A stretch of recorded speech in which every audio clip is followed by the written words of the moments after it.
Hey guys, we're back here on the bonus round with Russ, Alex, and Steven. Looking at the year that was, 2013, believe it or not. Whatever year. Exactly. No, it's been such a whirlwind year when you think of like all the drama around the consoles and games and whatnot.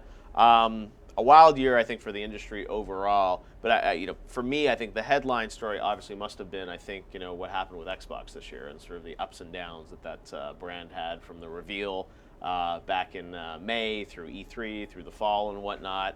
When I started this year, I didn't ever think Xbox was going to go through what they went through. Was that surprising to you too, Russ? Yeah, I mean, I don't think anyone expected it. They, had that awful E3 where they just got trounced by Sony on every point. And then I think the more surprising thing was how they were willing to really take a 180 and basically pull back almost everything that they were trying to do.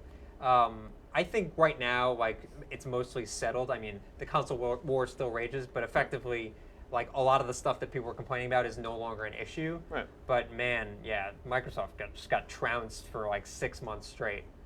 Was that the headline of the year for you, Alex? Yeah, I think so. I mean, I don't think anyone expected them to just tonally miss the mark so much the way they did, because, they'd kind of come into this generation, Sony kind of catching up in the last couple of years, but, generally being the dominant brand, the dominant, force in console gaming. And then to see them just seem so completely out of touch and just completely out of step with what people seem to actually want, or to even be able to message what they were doing with their console effectively was very surprising, because you would think they would have just media trained themselves better to do that before going out there and spouting a bunch of stuff that no one really wanted to hear very much.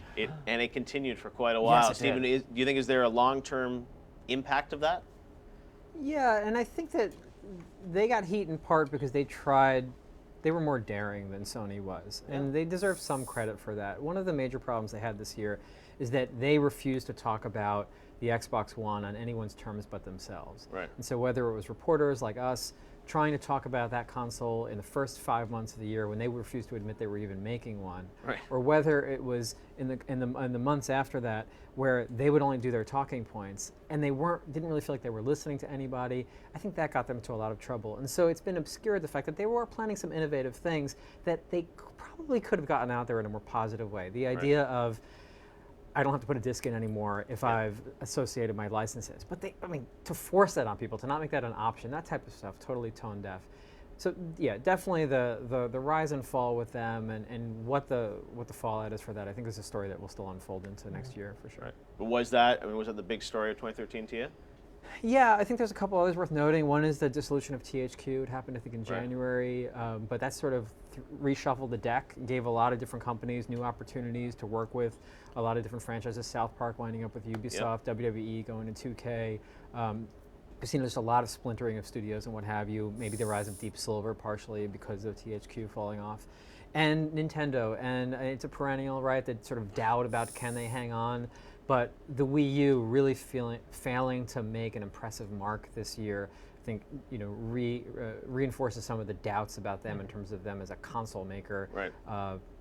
Handheld is doing pretty well, but those are important stories, I think. Yeah, the Wii U, I think, everyone expected this level of functionality. At launch, we sort of let it go, and we're like, well, there's not a lot of functionality here. It doesn't feel like a next-gen console, but we'll see where it is in a year. And at this point, it's basically where it was a year ago. Yeah.